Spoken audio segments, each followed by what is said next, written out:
আমরা আজকাল black hole সংক্রান্ত অনেক অ্যাডভান্সড রিসার্চের খবর শুনি, কিন্তু আমার মনে একটা প্রশ্ন আসে যে সপ্তদশ শতকের একদম শেষে বিজ্ঞানী জন মিচেল এবং ল্যাপ্লাসের মনে কিভাবে এর থিওরিটিক্যাল কনসেপ্টটা প্রথম এসেছিল। হ্যাঁ, এটা কি জানিস ব্ল্যাক হোলের সাথে মুক্তিবেগের একটা সম্পর্ক আছে? তার আগে আমাদের জানতে হবে মুক্তিবেগ কাকে বলে। হ্যাঁ, মুক্তিবেগ কাকে বলে সেই বিষয়ে তো আমার একটা ধারণা আছে।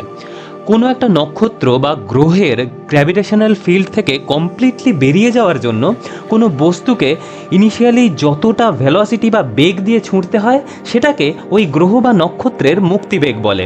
যেমন এই যে পৃথিবীর ক্ষেত্রে মুক্তিবেগ হলো 11.2 কিলোমিটার প্রতি সেকেন্ড। তাহলে সূর্যের ক্ষেত্রে কত হবে? সূর্যের ভর তো অনেক বেশি, সেই কারণে সূর্যের মুক্তিবেগও বেশি হবে।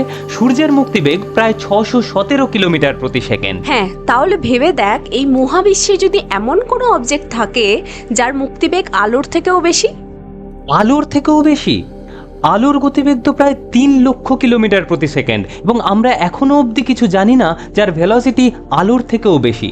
তাহলে যদি কারোর মুক্তিবেগ আলোর থেকেও বেশি হয় তাহলে সেখান থেকে তো কিছুই বেরিয়ে আসতে পারবে না, এমনকি আলোও না।